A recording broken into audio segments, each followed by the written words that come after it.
کاسبکارانی شەقڵاوە گلەییان هەیە و دەڵێن حکوومەت باج و زەریبەی لەسەر خاوەن موڵکەکان زیاد کردووە. ئەوە شوای کردووە کرێی دوکانەکان لەسەر کاسبکاران گران بێت و کاریگەری لەسەردا هات و بژێوی ژیانیان دروست کردووە.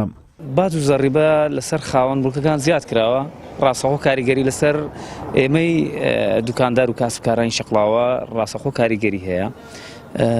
گیان و مەعیشەتی ئێمەش لەسەر گەشتیارە، ئەگەر باج و زەریبە زیاد کرا کری ئێمەش زیادە بێ. خۆشتان نەزانن ئەو 2-3 ساڵە و لەبەر مەسەلەی کۆڕۆنا ئەو بابەتانە کێشەی گەشتیارمان هەبوو و کێسەش کرێکان زیاد کرایە. ئێمە و کاسبکاران کێشەی کرێمان هەیە. بڵێ باج و زەریبە بەڕاستی کاریگەریەکی یەکجار زۆری لەسەر مەگە دروست کردی، ئەمە وەکو دوکاندار وەکو گەشتیاریش لەگەر داخل بوونیان بۆ هەرێمی کوردستان باجێکی تەواویان لێ ئەستێنن لە گەشتیاران و ئەمەی دوکانداری شەرەوە بە هەمان شێوە بازیە دەینە حکوومەت کە کاریگەری لەسەر ژیانی مە و ئیشکردنی مەشەیە. بڵێ سوودمەندمونەوە بە دڵنیاییەوە برا عەرەبەکانمان نەبن بەڕاستی ئەمە سوودمەند نابین لەبەرەوەی بارودۆخی ئێستا هەرێمی کوردستان دەبینی کە دابەزین و هەڵکشانی نرخی دۆلار و نەبوونی معاش بەڕاستی موچە وەرنەگرتن ئەوەش کاریگەریەکی تەواوی لەسەر خەڵکی دروست کردیە. بۆیە برا عەرەبەکان منەگە نەبن ئەمە ئیش ناکەین. کاسبکاران دەڵێن بەهۆی سەپاندنی زۆری باج و زەریبەکان لەلایەن حکوومەت بەسەر خاوەنکارەکان و گرانی کرێی دوکانەکان، دوکاندار هەبووە دوکانەکەی خۆی داخستووە و بۆی دەرنەهێناوە کار بکات.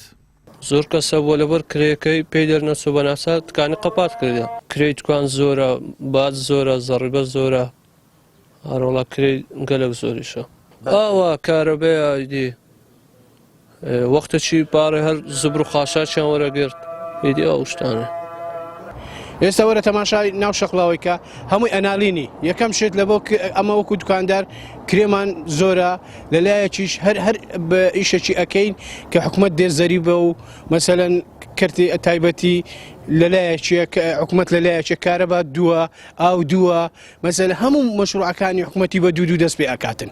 باشە بۆ نادرێتە ئەو حکوومەتەی کە شارەوانی با یەکبی بە ئاو یەکبی بە مەسەلەن سەحە یەکبی ئەویت کە یەکبی ئەمە هەموو شتێکمان بوویتە دوو ئەمە نازانینەوە کارەبای مۆلیدە ڕابگەین نەکارەبای نیشتیمانی ڕابگەین. هەردووچیان پێکەوە دێن، هەردووچیان مەسەل لەسەر ئەو دوکاندارە زەختەی تاوامان لەسەرە ئەوەی ئێستا ئەمە لە دەگ لەسەر زەرەر ڕۆین. ئێستا فەرم تەماشای شەقڵاوێکە داتەپین ڕوویداوە لە ڕووی دوکاندار لە ڕووی هەموو سێکتەرەکانی ژیانی ئەو خەڵکەی بە تایبەتی لە شەقڵاوەی یان گەشتیار نییە. هەولێر بوویتە مەرکەزێک لە بۆ گەشتیاری شەقڵاوەشیان ئیهمال کرد.